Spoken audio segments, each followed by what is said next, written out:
They told everyone I scrubbed toilets for a living. I was standing 10 feet away when my mother said it, smiling, laughing, as if my entire life was a punchline. And at my sister's wedding of all places, they reduced me to a shameful secret. What they didn't know, what no one knew, was that the groom had already discovered the truth. And he was about to say it, out loud. If you've ever been underestimated, dismissed, erased by the very people who were supposed to love you, then stay with me, because this story isn't just about humiliation. It's about patience, about power, and about the kind of karma that doesn't knock politely before it walks in. My name is Emily Turner, and this is the story of how my parents tried to shrink me at my sister's wedding, and how everything unraveled right in front of them. I have cleaned houses. Let me start there. I have scrubbed marble floors on my knees until my back ached. I have polished glass tables so clear they disappeared beneath my hands. I have folded other people's laundry with the kind of precision that makes strangers think you're invisible. There is no shame in honest work. But that's not why my parents said it. They didn't say it because they respected labor. They said it because they were embarrassed. Embarrassed of me. My sister Claire had always been the golden child, blonde, delicate, effortlessly charming, the kind of girl who floated through life on soft smiles and curated Instagram posts. She worked in brand strategy, which mostly meant taking photos of oat milk lattes and calling it consulting. I, on the other hand, built things. I studied business and finance on scholarships. I worked nights. I saved aggressively. I invested quietly. I started a property management company at 26, then expanded into short-term rentals. By 32, I owned 14 properties. And yes, in the early years, I personally cleaned some of them. Because margins mattered. Because control mattered. Because I didn't come from money. At least, not the kind that would ever be given to me. My parents liked to pretend they were comfortable, upper middle-class suburban comfort. My father worked in insurance. My mother hosted charity luncheons and spoke about legacy, as if she'd inherited a dynasty instead of a split-level house in a gated community. They poured everything into Claire. Dance lessons, private tutors, a European self-discovery trip after college that somehow lasted 9 months. When I asked for help with my MBA tuition, my father cleared his throat and said, "We just don't have that kind of liquidity right now." 2 weeks later, they bought Claire a car. It wasn't hatred, that would have been easier. It was hierarchy. Claire was delicate porcelain, I was practical ceramic. Useful, durable, not display-worthy. I stopped asking for anything by 23. I built quietly instead. And I never corrected them when they told extended family that I was figuring things out. When Claire got engaged to Daniel Whitmore, the wedding became a production. Daniel came from real money, old money, the kind that whispers instead of shouts. His family owned regional hotels, investment portfolios, foundations with their names carved into stone buildings. My mother nearly vibrated with pride when she said his last name. Whitmore, she'd repeat, testing the weight of it in her mouth. Claire loved him, I think she did, but she loved the elevation more. The engagement party was the first time I noticed the shift. Guests would ask me what I did. Before I could answer, my mother would swoop in. "Oh, she's in housekeeping," she'd say brightly, very hands-on. The first time I blinked. "Housekeeping," someone repeated. "Yes," she continued smoothly, "she cleans vacation properties." She didn't technically lie. But she cut out the part where I owned them. I felt heat creep up my neck. I laughed it off. At first. But it kept happening. At the bridal shower. At the rehearsal dinner. Emily, oh, she just cleans houses, very humble work. Just. Every time she said it, something small inside me calcified. Claire never corrected her. She would give me that apologetic little look, the one that said, "Please don't make this awkward." As if my existence was the awkward part. The wedding was held at a private estate outside the city. White tents, string quartets, crystal glasses catching late afternoon light. I wore a navy dress that cost more than my first month's rent at 19. I stood straight. I smiled. I congratulated. And then I heard it again. We were near the Champagne Tower when one of Daniel's aunts asked about me. "And what do you do, dear?" she asked, warm but curious. Before I could inhale, my mother answered. "She just cleans houses," she said lightly, waving a manicured hand. "She helps maintain rentals, very simple life." Simple. I felt the word like a slap. The aunt tilted her head. "That's honest work." "Oh, of course," my mother rushed. "We've always taught our girls humility." Humility. My ears rang. Daniel was standing a few feet away. I didn't realize he'd heard until he turned. And smiled. But not politely. It was a sharp, almost amused smile. "She cleans houses," he repeated, looking directly at me. Something in his eyes told me he knew. I swallowed. "I manage properties." My mother's laugh sliced through the air. "Oh, Emily, don't exaggerate." Exaggerate. That was the moment something shifted. Daniel's gaze moved between us. His jaw tightened, almost imperceptibly. "Well," he said slowly, "that's interesting." Claire was called for photos. The music swelled. The conversation broke. But I saw it. Daniel wasn't confused. He was calculating. Because 2 months before the wedding, one of my LLCs had acquired a boutique hotel. From a struggling subsidiary of Whitmore Holdings. From Daniel.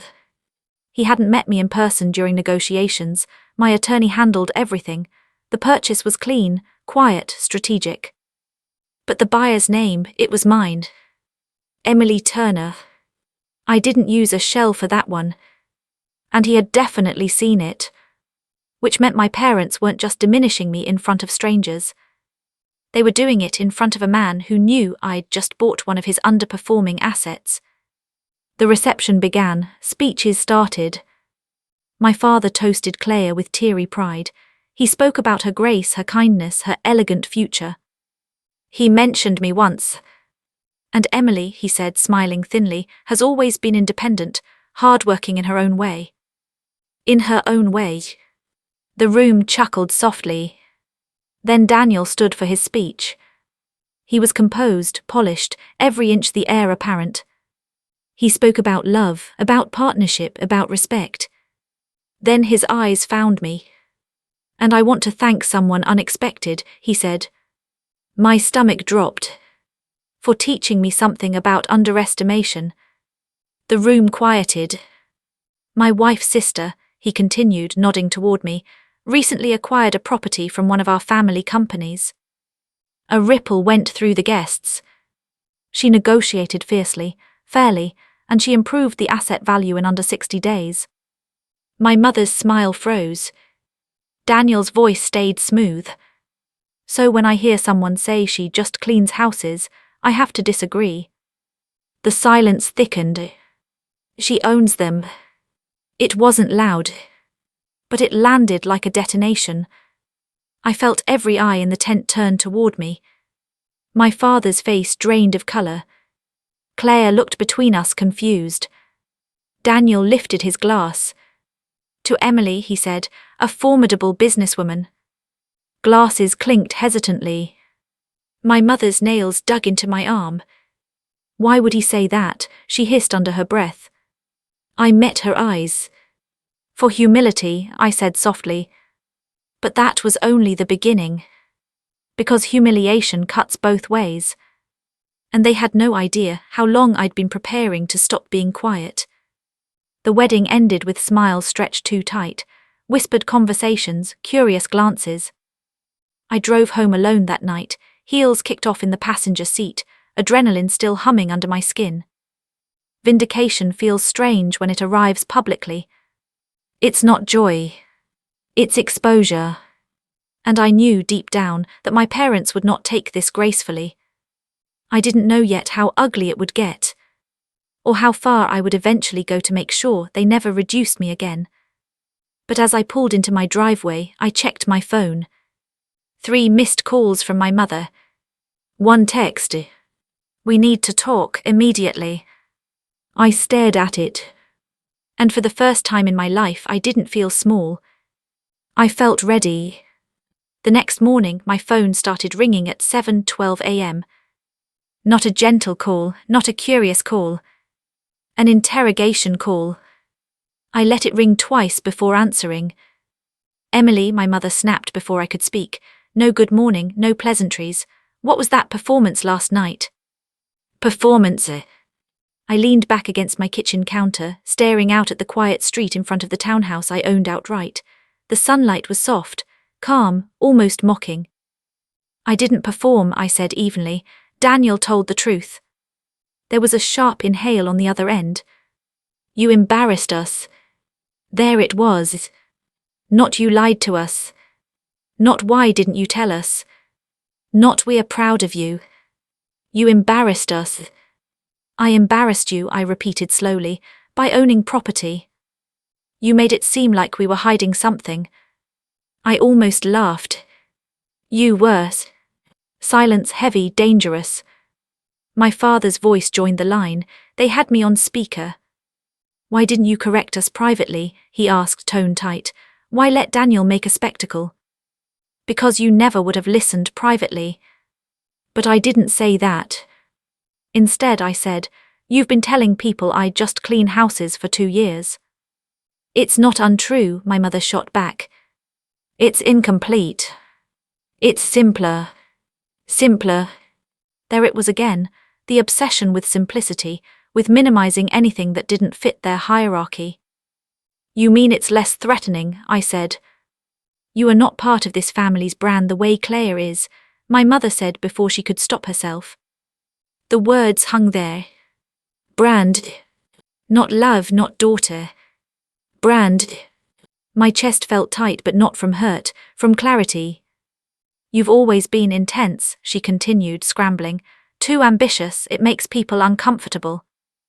No, I said quietly, it makes you uncomfortable. My father cleared his throat. We don't want Daniel's family thinking you're competing. Competing. With Claire. With them. The realization settled into my bones.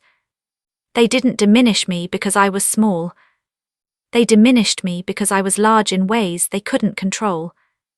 And if Daniel respected me, if his family did, Claire wouldn't be the singular success story anymore. You're worried, I said slowly, that I outshine her. My mother gasped like I'd slapped her. How dare you? Because that's what this is. You are being dramatic, my father snapped. This isn't a competition. Then why have I always been losing? But I didn't say it out loud. Instead, I let my voice soften. I never wanted your spotlight, I said. I built my own. My mother's tone shifted then, cold, strategic. Well, she said, if you insist on presenting yourself as some kind of mogul, then you should understand appearances matter. Daniel's family operates at a certain level. We didn't want you misrepresenting yourself. Misrepresenting. As if I'd forged a resume. I bought one of their properties, I reminded her. And we were blindsided, she hissed. Do you know how humiliating that was, finding out from Daniel's speech? Humiliating. The word echoed. You know what's humiliating? Being erased in front of strangers. You never asked, I said. We assumed you would tell us if you'd done something significant. I let that sit. Significant. When I graduated top of my MBA class, they sent flowers. Claire got a catered party for finishing a yoga certification. When I closed my first 6-figure deal, my father said, That's nice, sweetheart. Claire got applause for hitting 10,000 followers. Significant had always been selective. I stopped telling you things, I said finally, because you stopped listening years ago. The line went quiet. Then my mother said something that made my stomach turn.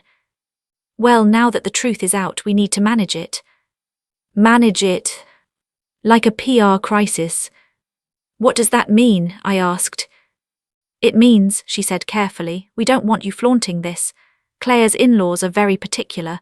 We can't have them thinking you're positioning yourself within their circle. Positioning. Like I was stalking status. I almost admired the projection. You're asking me to shrink again, I said. We're asking you to be discreet, my father corrected. I thought about Daniel's face during the speech, calm, almost amused, as if he'd enjoyed exposing the narrative. You don't get to dictate my size anymore, I said. My mother's voice dropped low. If you disrupt Claire's marriage with your ambition, I will never forgive you. There it was, the threat wrapped in maternal silk. As if my success could dismantle a marriage. As if Claire's relationship was that fragile. I'm not responsible for what makes other people insecure, I replied. Then I hung up. My hands were shaking. Not from fear. From adrenaline. For years I had swallowed it, smiled, stayed small for peace. But peace built on self-erasure isn't peace, it's slow suffocation. And something in me had snapped. That week the ripple effects began. Extended family members started calling. Oh, we didn't realize you were doing so well. Why didn't you tell us? I always knew you were clever. Clever. Not accomplished, not strategic. Clever. I answered politely, deflected, downplayed. But I noticed something else. Daniel called me. Not to argue, not to apologize. To invite me to coffee. Curiosity is a dangerous thing. We met at a quiet cafe downtown, neutral territory.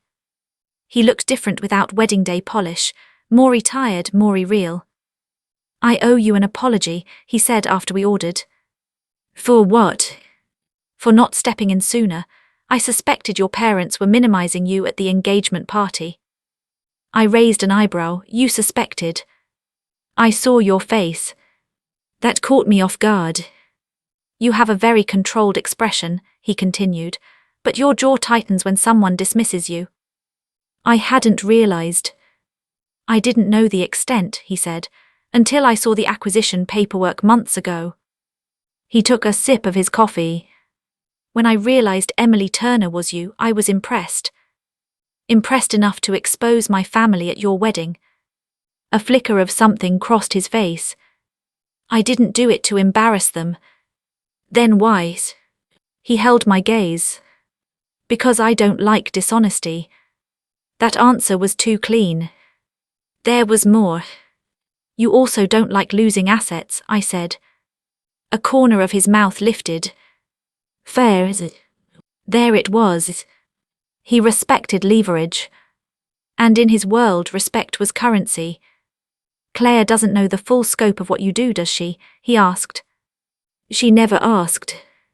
He nodded slowly. There are going to be shifts, he said. In your marriage. In perceptions. He wasn't wrong. By the end of that month, I received an invitation. A formal one. To a Whitmore Holdings investor dinner. Addressed to Ms. Emily Turner. Not Claire's sister. Not +1. Maid. My mother found out. How did you get that? She demanded over the phone.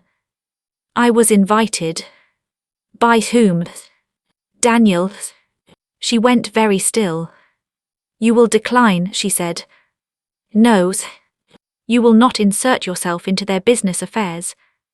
I already am, I replied calmly. Her breathing grew uneven. You are going to ruin everything. That word again. Ruined. As if my presence was destructive. But here's what they didn't understand. I wasn't trying to take Claire's place. I was claiming mine. And if that threatened the fragile scaffolding they'd built around her, maybe it was never stable to begin with. The night of the investor dinner I wore black, simple, sharp. The room buzzed with low voices and polished ambition. I didn't cling to Daniel. I didn't mention Claire. I spoke about yield optimization, renovation ROI, operational restructuring. And people listened. Really listened. By the end of the evening, 2 investors asked for meetings. One of them casually mentioned that Whitmore Holdings had been struggling with liquidity in one division. Interesting. Very interesting. When I got home, there was another message from my mother. Claire is upset. She thinks you're trying to prove something. I stared at the screen. Maybe I was. Not to Claire. Not to Daniel. But to the little girl who once asked for tuition help and got silence. The little girl who learned that love in our house came with ranking. I typed back. I'm not proving anything, I'm building. And this time I didn't feel guilty about it. What I didn't know yet was that my parents weren't going to settle for subtle pressure. They were about to make a move that would force my hand. And when they did, I would stop playing defense. 2 weeks after the investor dinner, my mother did something I should have expected. She tried to control the narrative. But this time, she didn't just whisper it at cocktail parties. She published it. I found out on a Tuesday morning. One of my long-term tenants forwarded me a link with a confused message. Is this about you? The article was on a local lifestyle blog, the kind my mother adored, polished suburban features about charity galas and women of influence luncheons. The headline made my stomach drop. From housekeeping to high society, a family's humble journey. There was a photo from Claire's wedding, cropped carefully. Claire radiant in white, my parents beaming beside her. And me slightly off to the side. The article framed our family as aspirational, grounded, hardworking. It mentioned my father's steady career, my mother's community involvement, Claire's rise into the Whitmore family. And then there was me. Her older sister, Emily, works diligently cleaning and maintaining rental homes. The Turners are proud that both daughters value honest labor. Works diligently cleaning. No mention of ownership, no mention of acquisitions. They didn't just minimize me at a wedding. They rewrote me in print. I sat at my kitchen table staring at the screen. My heartbeat slowed instead of speeding up. That was new. Anger used to feel hot. Now it felt cold, precise. This wasn't an accident. This was strategic. My mother had always been good at smiling while sharpening knives. I called her. She answered on the second ring, too quickly. Hi, sweetheart. Sweetheart. I saw the article. Oh, isn't it lovely? Such a beautiful tribute to our family. A tribute. You misrepresented me. It's not misrepresentation, she said lightly. It's simplification. People don't need all the details. They need the truth. The truth is complicated, she replied. And frankly, Emily, your financial position makes some people uncomfortable. There it was again. My success as social threat. You mean it makes you uncomfortable? Her voice hardened. You embarrassed us at the wedding. We're restoring balance. Balance. By shrinking me publicly. I leaned back in my chair. You're trying to put me back in my place. And where is that exactly? She snapped. There was venom there now, no more silk. Behind Claire. Silence. Then quietly, you've always resented her. The accusations slid across the line. I closed my eyes. I didn't resent Claire. I resented the system. I never resented her, I said evenly. I resented being invisible. You were never invisible. You just never looked. That hit, I heard it in her breathing. You're overreacting, she said finally. It's a blog post, let it go. Let it go. That phrase had been the soundtrack of my childhood. Let it go when Claire took my things. Let it go when she got praise for my ideas. Let it go when my achievements were footnotes. But something had shifted. And for the first time, I didn't feel like letting it go. I hung up without another word. Then I called my attorney. Not to sue. Not yet. To gather information. The blog post wasn't defamatory. It didn't lie outright. It just omitted. And omissions are slippery things. But perception matters. Especially in business. Within days, I noticed subtle changes. A contractor delayed returning my call. A property manager I'd been negotiating with seemed hesitant. Some investors are asking questions, he admitted carefully, about your background. My background? As if I'd fabricated it. I realized what my mother had done. She hadn't just humiliated me socially. She'd undercut my credibility. In certain circles, cleaning houses is honest work. But in investment circles, perception shapes leverage. She was trying to box me back into small. The old version of me would have confronted her emotionally. The new version started mapping strategy. I requested a meeting with Daniel. This time not for coffee. For clarity. We met in his office at Whitmore Holdings. Dark wood floor-to-ceiling windows, the kind of room designed to intimidate. He didn't look surprised to see me. I was wondering how long it would take, he said. You saw it, I replied. He nodded. My mother forwarded it. Of course she did. He leaned back in his chair. She asked if your business operations were overstated. There it was. I felt the air in the room change. And what did you say? I said I've seen the paperwork. I studied him. And that underestimating you would be a mistake. Something in his tone felt different. Less amused. More cautious. My parents are trying to reframe me, I said plainly. It's affecting business perception. He was quiet for a moment. They're scared, he said. Of what? That your narrative disrupts theirs. And what is their narrative? That Claire married up. Up. As if life were a ladder. And if her sister is already operating at that level, he continued, then the climb isn't as dramatic. I almost smiled. So this was about prestige theatre. They think I'm competing, I said.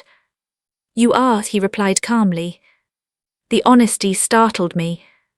I'm not trying to take Claire's place. I know, he said, but competition doesn't require intent, it just requires comparison. That landed. He wasn't wrong.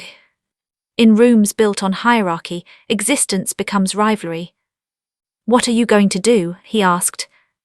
That question hung in the air. For years I had responded. Adjusted. Absorbed. This time I wanted to act. I'm going to correct the record, I said. How? Publicly. His eyebrow lifted slightly. That will escalate things. They already escalated. He studied me carefully. You don't do anything impulsively, he said, so I assume you've thought this through. I had. For 3 nights I barely slept. I lay in bed staring at the ceiling, replaying childhood memories. The science fair project I built alone that Claire helped present. The scholarship letter my mother called nice before rushing to a dance recital. The quiet pride I swallowed every time I succeeded without applause. I realized something uncomfortable. I had accepted invisibility because it felt safer. If you're unseen, you can't be attacked. But you also can't be respected. And respect was something I'd built everywhere except at home. That stops now, I'd thought at 3:17 a.m. staring into darkness. Now, sitting across from Daniel, I felt calm. I'm hosting an investor open house, I said. For your portfolio. For my newest acquisition. He leaned forward slightly. The boutique hotel. Yes. That's bold. I've renovated it, increased occupancy by 20%, restructured vendor contracts, it's profitable now. His eyes sharpened. You're going to invite the same circles that read that blog. Yes. And your parents. I held his gaze. They'll receive an invitation. The corner of his mouth twitched. This is going to be uncomfortable. For them, I corrected. He exhaled slowly. Claire won't like this. I'm not doing it to hurt her. But it will. That was the first moment doubt flickered. Claire had never directly attacked me. She just never defended me either. Was I about to fracture something permanently? Then I remembered the blog post, the smiling photo, the narrative that erased me. I'm not responsible for protecting illusions, I said quietly. Daniel nodded once. Then do it thoroughly. And that was all the permission I needed. The invitations went out the following week. Heavy cardstock, clean design. Emily Turner cordially invites you to an exclusive preview of the Hawthorne House, a Turner Properties acquisition.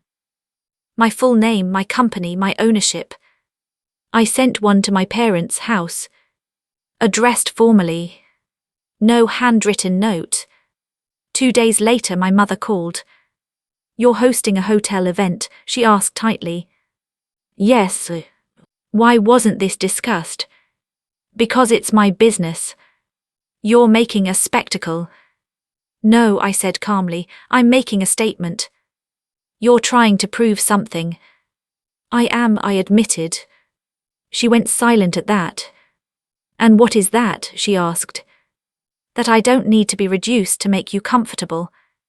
Her breathing grew sharp. Claire is already stressed.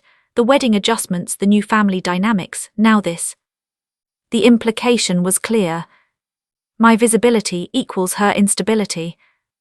That's not my burden, I said softly. You are tearing this family apart. No, the cracks were always there. I was just refusing to plaster over them. The night before the event, I stood alone in the hotel lobby. The Hawthorne House gleamed under warm lighting, fresh paint, polished brass, the air smelled faintly of citrus and cedar. I ran my hand along the reception desk. I had scrubbed floors in this building myself during renovations. Not because I had to, because I wanted to see every inch of what I owned. Tomorrow, the same people who read that article would walk through these doors. And they would see. Not the housekeeper. The owner. But revenge, I've learned, isn't loud. It's meticulous. And I wasn't done yet. Because what my parents didn't know, what no one knew, was that during due diligence on Whitmore's struggling properties, I'd uncovered something else. Something that could shift power in ways they would never anticipate. And I hadn't decided yet whether to use it. But after that blog post, I was getting closer. The night of the open house arrived cold and sharp. The kind of evening where the air feels clean enough to cut through doubt. I stood at the entrance of the Hawthorne House as guests began to arrive. Investors, developers, local press, even a few members of Daniel's extended circle. Soft piano music drifted through the lobby. Champagne glasses clinked lightly. Warm lighting reflected off restored wood floors that I had once knelt on, sanding by hand when a contractor tried to overcharge me. I didn't rush to greet anyone. I didn't cling. I let them walk in and see it first. The front desk with its brushed brass fixtures, the preserved crown moulding, the framed before and after photos along the wall, occupancy data subtly displayed on an easel near the bar. Numbers don't shout. They prove. Then my parents walked in. My mother wore a pale blue dress that tried very hard to look effortless. My father's jaw was already tight. Claire followed behind them, her expression unreadable. Daniel came last. He met my eyes briefly. A silent acknowledgement. My mother approached me with the brittle smile I knew too well. Well, she said, looking around, this is ambitious. It's profitable, I corrected gently. Her smile faltered. Guests began to recognize my parents from the wedding, polite nods, small talk. Then the questions started. Emily, how did you source this property? What's your renovation ROI? Are you expanding regionally? I answered calmly, clearly without apology. My father drifted closer, listening. At one point, an investor turned to him. You must be very proud, the man said. Your daughter has remarkable instincts. I watched my father's face in real time. The instinct to minimize flickered. But there were too many witnesses. Yes, he said stiffly, she's done well. Done well. Not lucked out, not cleaning houses. Done well. Claire wandered through the lobby quietly, taking in the details. She paused at the framed documentation of acquisition. Turner Properties, LLC. Purchase finalized 8 months ago. She turned to me later, near the staircase. Why didn't you tell me? She asked softly. There was no accusation in her tone. Just something more fragile. Tell you what? I asked. That you were operating at this level. I held her gaze. Would you have listened? She didn't answer. That was answer enough. Daniel joined us. I underestimated the timeline of your turnaround, he said to me. 20% occupancy growth is aggressive. I don't waste underperforming assets, I replied. Something passed between us then. Respect, yes. But also recognition. I had leverage. And leverage shifts rooms. Halfway through the evening, a local business reporter asked if I'd give a short remark. 5 minutes. Nothing dramatic. I agreed. Not for ego. For documentation. The room gathered near the staircase, conversations quieted.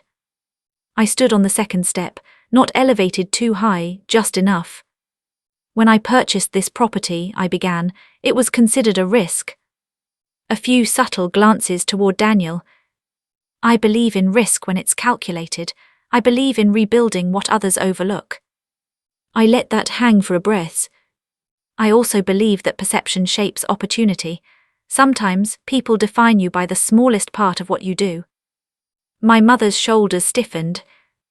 I've cleaned rooms in this building myself, I continued, not because that's all I am, but because I value knowing every layer of what I own. A pause. There is dignity in work, all work, but there is also power in ownership. The silence deepened. I built this portfolio quietly. I don't plan to build quietly anymore. No applause at first. Then slowly it started. Measured. Respectful. Real. When I stepped down, my father avoided my eyes. My mother looked like someone who had just realized the script no longer belonged to her. Cla looked thoughtful. The evening ended without drama. No shouting. No public explosions. That wasn't my style. Revenge isn't always about destruction. Sometimes it's about repositioning. But there was still one piece left. The one I had discovered during due diligence months ago. While reviewing Watmer Holdings' subsidiary financials, I noticed irregular transfers. Nothing illegal on the surface, just aggressive internal balancing that masked underperforming divisions. Temporary liquidity boosts before quarterly reporting. It wasn't criminal, but it was fragile. And Daniel knew it. We met privately the week after the event. You made your point, he said calmly. I'm not done. He nodded slowly. I figured. I slid a folder across his desk. Inside were projections. Not threats. Opportunities. I know your coastal division is stretched, I said. I also know you'll need outside capital within a year. He didn't deny it. I'm prepared to invest, I continued. His eyes lifted sharply. Under one condition. Which is no more narrative control from my family about who I am. Silence filled the office. That's not entirely within my jurisdiction, he said carefully. It is within your influence. He studied me for a long time. You'd leverage investment for reputation. I'd align partnership with respect. It wasn't blackmail. It was boundary.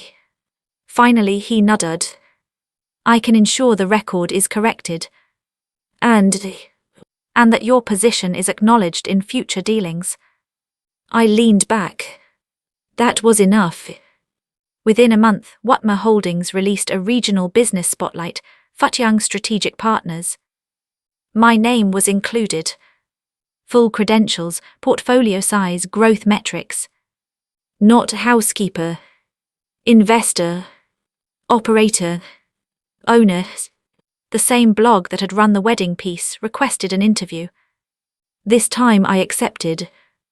The article that followed was very different.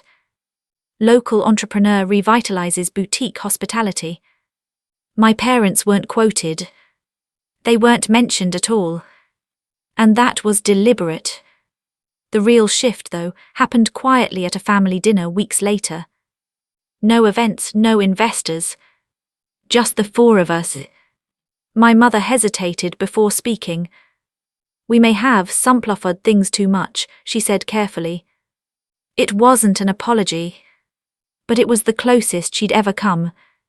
My father cleared his throat. "You've built something substantial. Substantial. Not small. Not simple." Claire looked at me across the table. "I never realized you felt erased," she said softly. "I didn't either," I replied honestly, "not fully." The air felt different that night. Not warm, but honest. And honesty, even uncomfortable honesty, is cleaner than polished lies. As I drove home, I thought about revenge. People imagine fireworks, ruin, public collapse. But real revenge, it's reclaiming authorship. It's forcing truth into rooms that preferred illusion. My parents wanted me small because small was controllable. But I was never small. I was strategic. And strategy, when paired with patience, is unstoppable. I still clean properties sometimes. When I want to think. When I want to remember where I started. There is dignity in Lubkai. But there is power in refusing to let anyone decide that's all you are. If you've ever been underestimated, if someone tried to shrink you to protect their comfort, remember this. You don't have to scream to be powerful. You just have to own the room when it matters. Thank you for listening to this story. If it resonated with you, if you've ever reclaimed your narrative, make sure you subscribe and share your experience below. Because sometimes the most satisfying karma isn't loud. It's undeniable.